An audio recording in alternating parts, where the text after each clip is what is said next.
What's up, ladies and gentlemen? My name is PT Philip. My goal is to help you enhance your performance, whatever that performance might be. Don't worry, I didn't get Botox in my lip. What I did is I went into overtraining. That overtraining led to my immune system dropping, and as a result I have this beautiful herpes on my lip, and I also have a herpes in my left nostril, so I'm speaking like I have Botox and I cannot breathe on my left nostril. But that's all good and fine, because life will play these type of games with you. You need to stay strong. Today, hopefully you will learn from some of my mistakes, and I'm gonna try to teach you everything I know about overtraining. So without any further ado, let's dive in.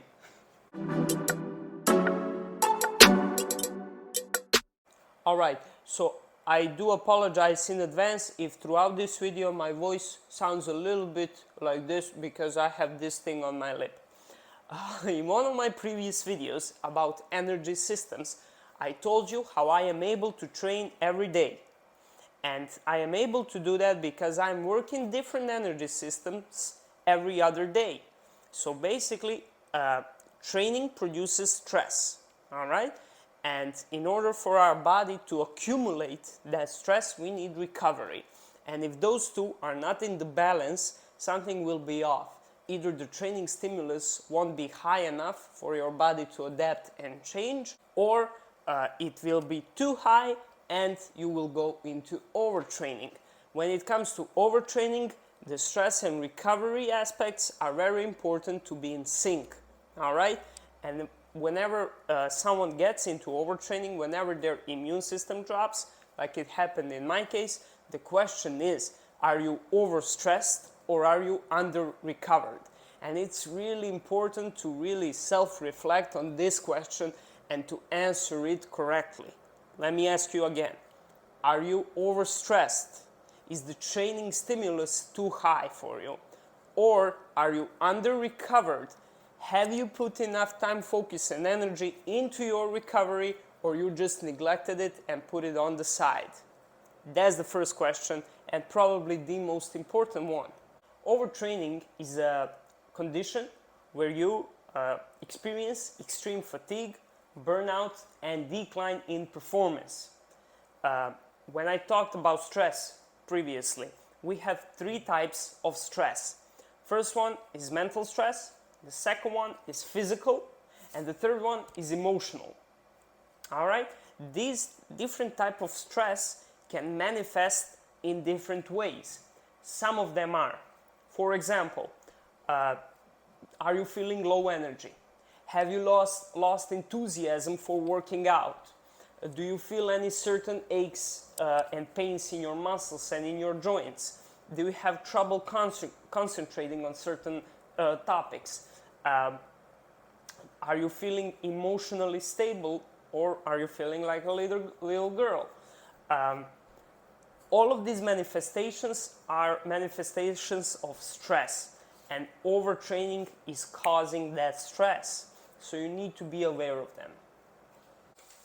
When it comes to overtraining, we have two forms of overtraining: sympathetic and parasympathetic.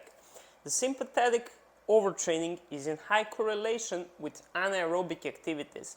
These activities are short and high in intensity. For example, powerlifting, sprinting, doing stuff like that. And with this type of overtraining, you should focus on parasympathetic recovery methods. So basically the goal of these recovery methods should be to try and relax your central nervous systems. And these recovery methods are deep water floating, getting a massage, going in for a hot tub, enjoying a hot tub, and doing stuff like that that will really help you, help relax you most of all. And you should avoid taking any stimulants like pre-workouts or coffee. When it comes to parasympathetic overtraining, this is what I have to be honest when I think about it. So this one is in correlation with aerobic activities, and for me, in my case, I went out for a run on Sunday. I went out for 2-hour run, and then on Monday I went out for 1-hour run. that was too much. I went into overtraining, my immune system dropped, and as a result I have this on my lip. But where was I? The goal of recovering yourself from parasympathetic overtraining should be to do activities that are really light in intensity. So any activities light in intensity, cryotherapy, cold water swimming, doing stuff like that will really help you recover from this type of overtraining. The next advice I can give you, and this is something that I use daily and I think it can really be helpful for you, is to keep a journal. So basically have a journal like this where you can write down all your sets and reps of your workouts. But next to sets and reps, I want you to write down the subjective rating effort. So basically write down how hard was a certain exercise or a certain set or something like that, or you can write down exactly how you felt. And you don't need to write down all the emotions you had. Well, you can have like 5 basic emotions and just choose one of those 5. And basically you can keep track of how you are feeling, and you can find the patterns if for certain exercises or for certain workouts or for certain periods of time you don't feel motivated to work out, you don't feel good while performing certain exercises. That can be a sign of overtraining, and maybe that can be a sign that you need to reprogram your training. And I think this can really be helpful for you if you are experiencing overtraining.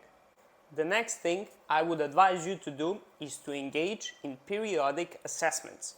I like to call these states of readiness. So state of readiness is basically an assessment of your muscles and your basic motor skills and motor functions, and you can really see how well are you performing and do you have any tension in certain areas of your body. And I'm going to be putting out a different video just about state of readiness, because I think it's very important to have a measuring tool that can tell you are you 100% ready for a certain training session? Do you need to keep it a little bit lighter that day, or if you can go heavier? And you can try to think of your own state of readiness protocol, but as I said, I'm definitely going to put out my own state of readiness, basically a little routine that you can use, and I think it can really be helpful for you. The best way to figure out if you are going into overtraining is to measure your resting heart rate. And it would be ideally if you can measure your resting heart rate when you are fit and healthy. And basically, resting heart rate is how much blood can your heart pump in a minute when you are resting. So before you get out of bed, I want you to measure this thing. You can use smartwatch like this one, even though I don't trust them as much. You can use your own hand. You can find the pulse right here on the wrist. Count the beats for 10 seconds, multiply that by 6, and you will get how many beats your heart pumps in a minute. Basically, the more conditioned people, their heart rates are lower, because their heart, with one pump, it can pump out more blood to the muscles. Well, when people are less conditioned, your heart needs to pump more so it can get that blood to all the muscles and joints and everywhere the blood is needed. And basically, if you are going into overtraining, your resting heart rate will be higher, and your goal should be to keep it low as possible. Also, what you can do is to measure your recovery heart rate.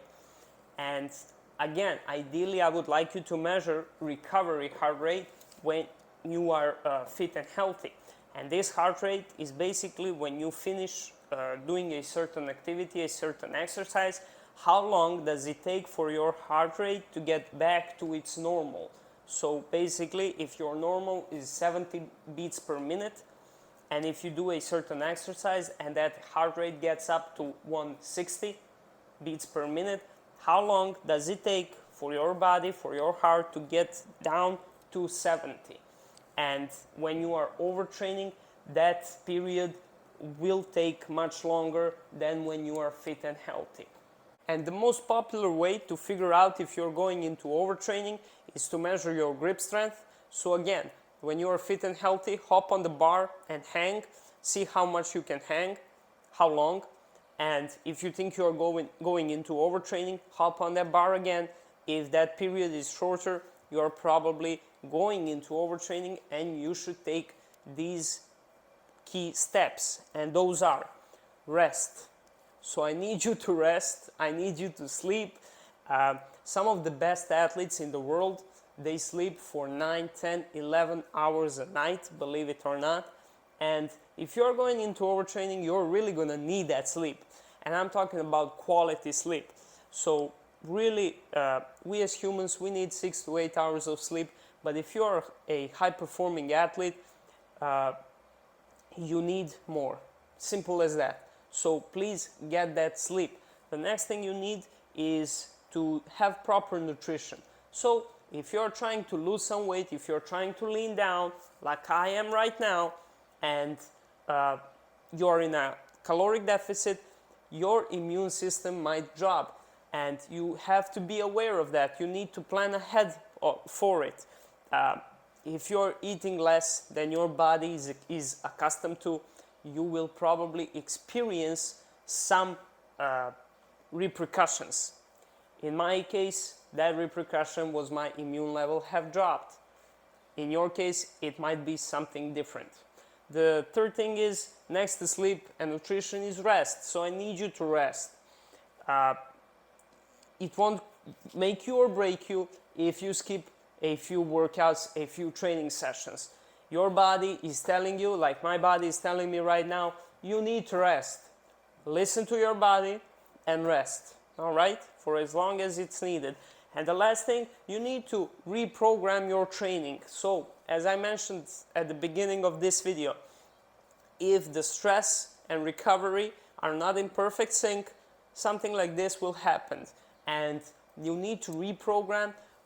You can work with a professional, you can try to figure out that thing on your own, but please account how much stress your body is absorbing and how much focus time and energy you are putting into recovering. Most important question, when can you return to your normal training? Well, that really depends. It's really individual. It really depends on your case, on the severity of your case.